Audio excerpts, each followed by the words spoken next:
Hello everyone, welcome to my channel. इस lecture series में हम देखेंगे मध्य प्रदेश जेल प्रहरी 2018 के प्रीवियस ईयर क्वेश्चंस। इस वीडियो में मैंने जेल प्रहरी के 29 सितंबर के मैथ्स के क्वेश्चंस लिए हैं। जेल प्रहरी में टोटल मैथ्स में 20 क्वेश्चंस आते हैं, तो 10 क्वेश्चंस मैंने इस फर्स्ट पार्ट में लिए हैं और बाकी के 10 पार्ट 2 में देखेंगे। फर्स्ट क्वेश्चन स्क्रीन पर है। A bullock cart is moving at a uniform speed of 16 kilometre per hour. Find the time required to travel 356 kilometre. यानी एक बैलगाड़ी 16 किलोमीटर प्रति घंटा की एक समान चाल से आगे बढ़ रही है। 356 किलोमीटर यात्रा करने के लिए आवश्यक समय ज्ञात करें। स्पीड दी गई है 16 और डिस्टेंस यानी दूरी दी गई है 356 और टाइम हमें निकालना है। इसका सॉल्यूशन देख लेते हैं। स्पीड चाल 16 दी गई है, डिस्टेंस दूरी 356 दी गई है और टाइम हमें निकालना है। टाइम हमने टी मान लिया है और टी की वैल्यू हम फाइंड करेंगे। इसका फॉर्मूला होता है speed equal to distance upon time, चाल बराबर दूरी बटे समय। तो इसमें हम वैल्यूज रख देंगे। 16 equal to 356 divided by T और T equal to 356 divided by 16, और जब इसे डिवाइड करेंगे तो t इक्वल टू हमें 22 कंप्लीट 4/16 आवर्स मिलेगा।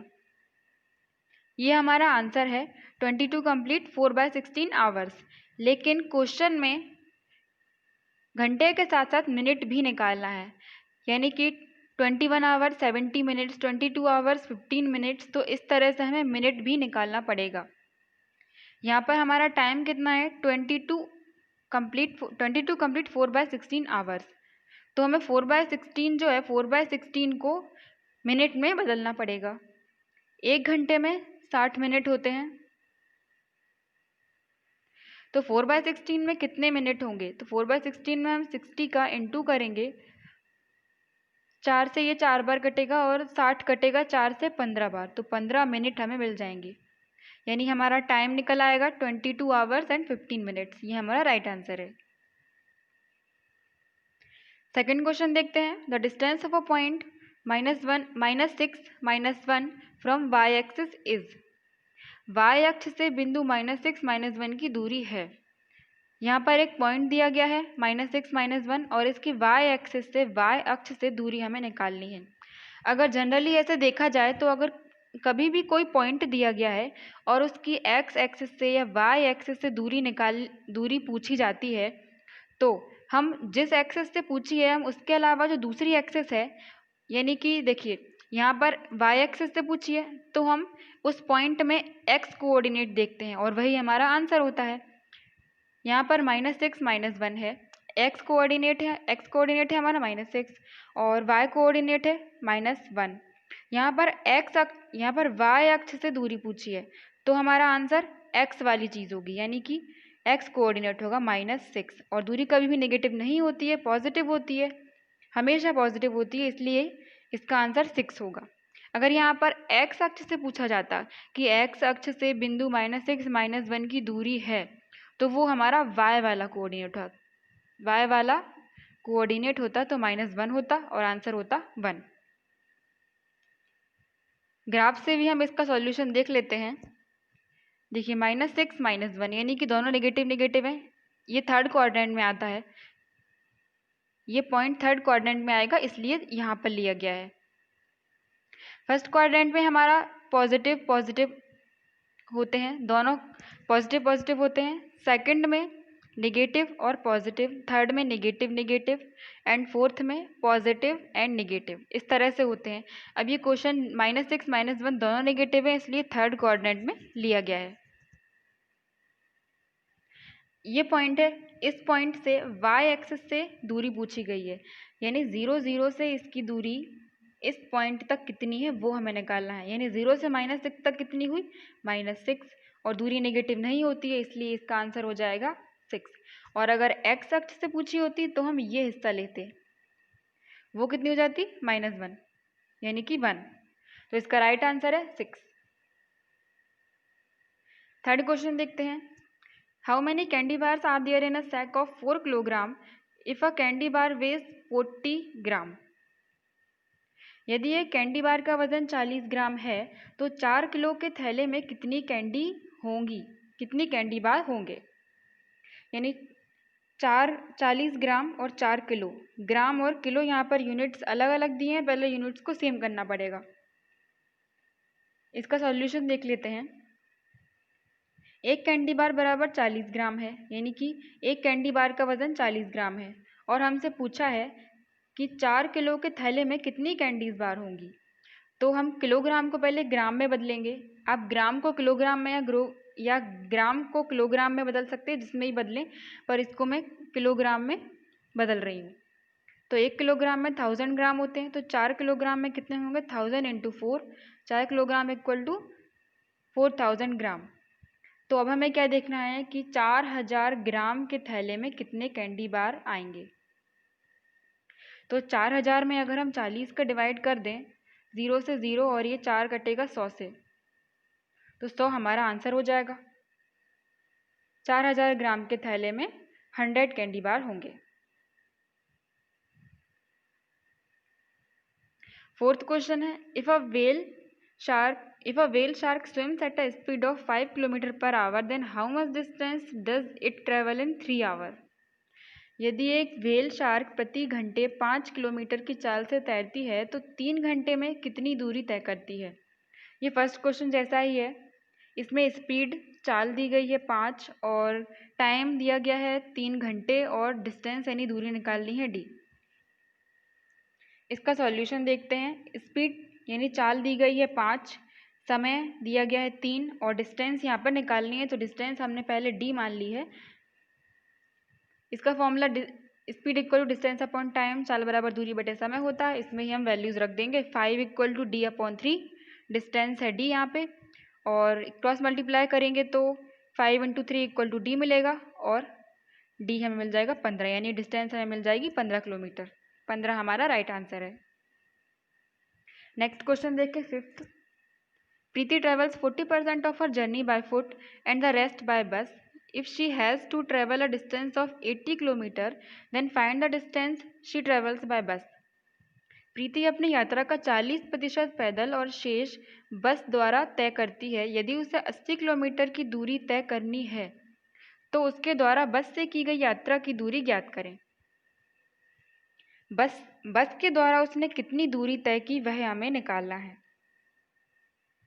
इसका सॉल्यूशन देख लेते हैं। प्रीति ने 40% पैदल चला, तो बाकी बचा हुआ कितना हुआ, 100 - 40 = 60, यानी वो 60% किससे चला होगा, 60% उसने किससे, बस से तय की होगी। यानी 40% वह पैदल तय करती है और 60% बस से तय करती है।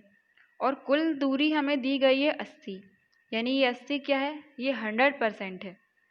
तो हम ये कह सकते हैं कि 100% इक्वल टू 80 किलोमीटर, और अगर इसमें 0 से 0 काट दें तो 10% इक्वल टू हमें 8 मिल जाएगा।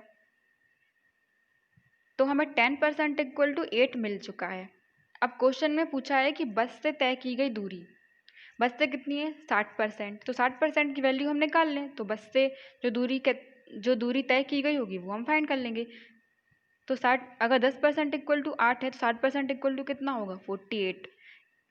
इसमें हमने दोनों साइड 6 का मल्टीप्लाई कर दिया है, तो हमें 60% इक्वल टू 48 किलोमीटर मिल गया, और 40 किलोमीटर ही उसने बस के द्वारा दूरी तय की थी। अगर इसमें पूछा जाता कि पैदल कितने किलोमीटर वह चली, तो भी हम निकाल सकते थे। 10% इक्वल टू 8 है, तो 40% कितना हो जाएगा, 40% इक्वल टू 32 हो जाएगा। पर इसमें बस से पूछा गया है, तो बस के द्वारा तय की गई दूरी इसमें 48 किलोमीटर निकल आएगी। नेक्स्ट देखते हैं, sixth question. If an apple is used to represent 50 students in a class, then how many apples are required to represent 225 students. यदि एक कक्षा में 50 छात्रों का प्रतिनिधित्व करने के लिए एक सेब का प्रयोग किया जाता है, तो 225 छात्रों का प्रतिनिधित्व करने के लिए कितने सेबों की आवश्यकता होगी। इसका सॉल्यूशन देखते हैं। क्वेश्चन में दिया गया है कि 50 छात्रों का प्रतिनिधित्व करने के लिए एक सेब का प्रयोग किया जाता है, तो हम ऐसा कह सकते हैं कि 50 छात्र बराबर एक सेब, और इसको 50 को जब हम 1 के नीचे ले जाएंगे तो एक छात्र बराबर 1/50 सेब। और हमसे पूछा है कि 225 छात्रों का प्रतिनिधित्व करने के लिए कितने सेब चाहिए होंगे, कितने सेब की आवश्यकता होगी। तो हम इसमें अगर दोनों साइड 225 का मल्टीप्लाई कर दें तो हमें आंसर मिल जाएगा। ये हमने 225 का मल्टीप्लाई कर दिए दोनों साइड, और जब हम इसको काटेंगे तो हमें 4.5 मिल जाएगा। तो 225 छात्र बराबर 4.5 सेब, यानी 225 छात्र का प्रतिनिधित्व करने के लिए हमें 4.5 सेब की आवश्यकता होगी। 4.5 यानी कि 4 और 1 आधा, तो हमारा राइट आंसर है 4.5। नेक्स्ट देखते हैं, 7th क्वेश्चन है, a packet contains 14 containers, 1 container contains 8 capsules. If there are 23520 capsules, then how many packets are needed for packing capsules in the container? एक पैकेट में 14 पात्र हैं, एक पात्र में 8 कैप्सूल हैं। यदि कुल 23,520 कैप्सूल हैं तो पात्र में कैप्सूल पैक करने के लिए कितने पैकेटों की आवश्यकता होगी, यानी इतने कैप्सूल को पैक करने के लिए कितने पैकेट चाहिए होंगे, ये हमें निकालना है। इसका सॉल्यूशन देखते हैं। एक पैकेट बराबर 14 पात्र दिया गया है और एक पात्र में 8 कैप्सूल आते हैं, तो हम ये निकाल सकते हैं कि एक पैकेट में कितने कैप्सूल होंगे। 14 × 8 हमने कर दिया, तो एक पैकेट बराबर हमें 112 कैप्सूल मिल गए। एक पैकेट बराबर 112 कैप्सूल, और हमसे पूछा क्या है कि 23520 कैप्सूल के बराबर कितने पैकेट होंगे।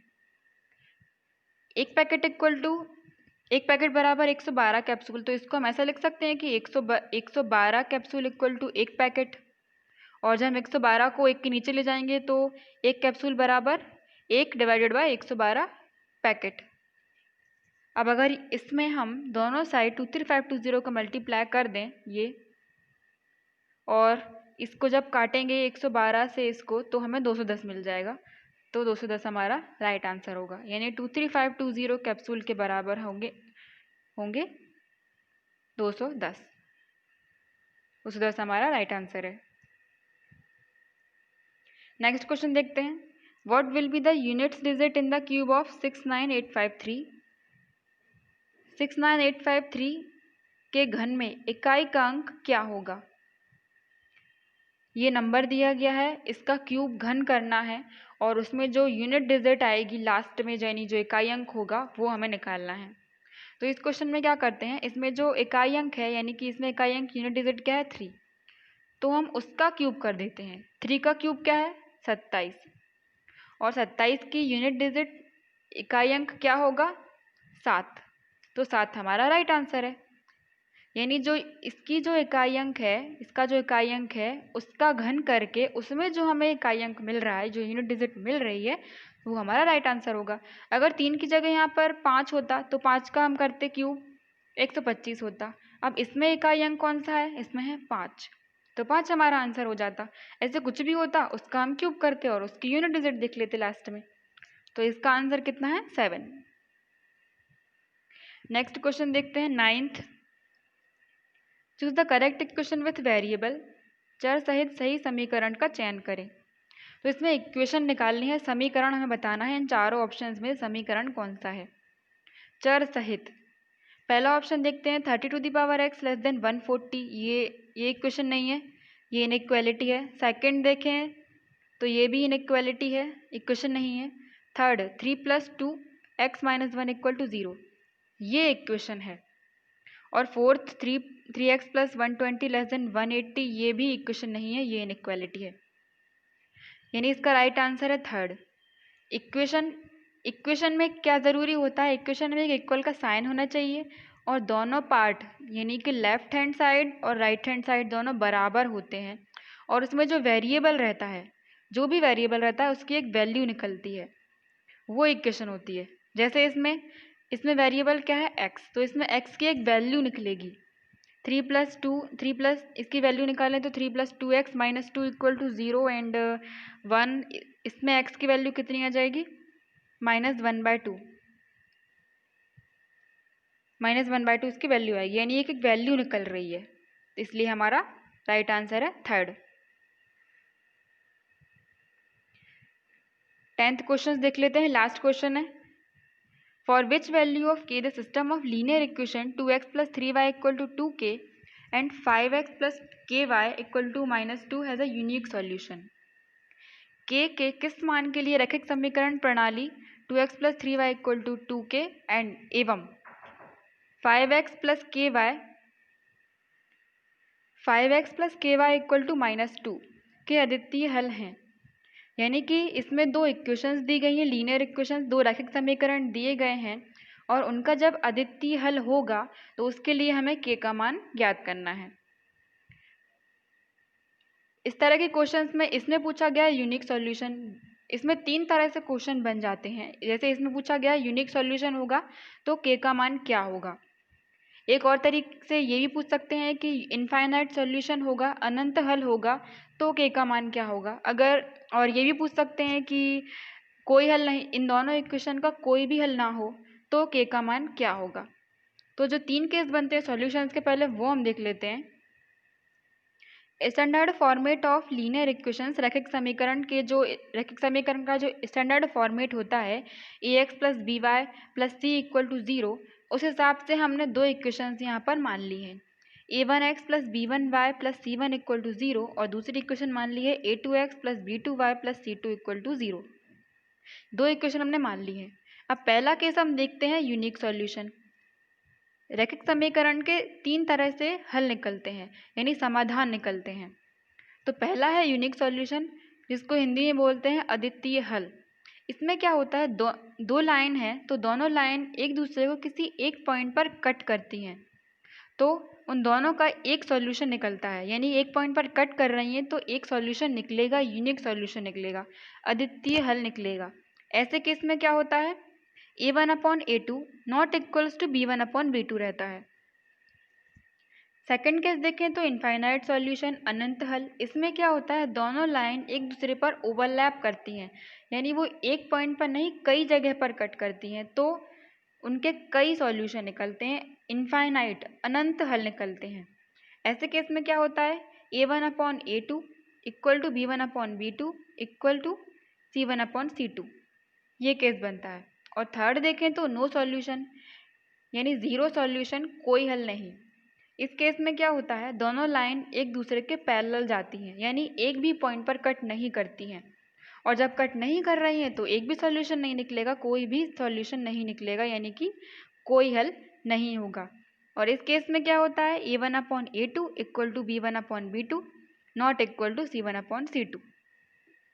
इसमें इक्वल और नॉट इक्वल, इसका ध्यान रखना बहुत ज़रूरी है। तो इस तरह से तीन तरह सॉल्यूशंस निकल जाते हैं। अब जो क्वेश्चन में पूछा गया है उसका हम सॉल्यूशन देख लेते हैं। इसमें पूछा है कि यूनिक सॉल्यूशन, इसमें जो दो लाइन दी गई है ये, इन दोनों का यूनिक सॉल्यूशन होगा कि यानी तो k का मान क्या होगा, या फिर दूसरे तरीके से कहें तो k के किस मान के लिए इन दोनों लाइन का अद्वितीय हल होगा। यानी अद्वितीय हल में क्या होता है हमारा, a1/a2 not equal to b1/b2। तो इसमें पहली इक्वेशन में हमारा a1 क्या रहेगा 2 और b1 क्या रहेगा 3, c1 रहेगा 2k, और सेकंड इक्वेशन में a2 रहेगा 5, b2 k एंड c2 -2। तो इसमें हमें वैल्यू रख देनी है।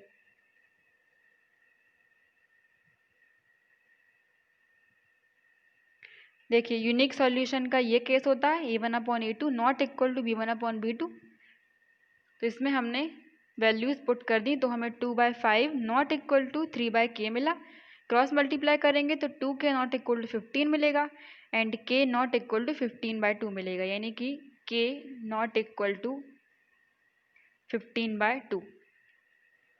और ये हमारी k की वैल्यू हो जाएगी, यही हमारा राइट आंसर है। तो ये थे 10 क्वेश्चन 29 सितंबर के मैथ्स के, और इसके आगे के 10 क्वेश्चन हम इसके पार्ट 2 में देखेंगे। Thank you.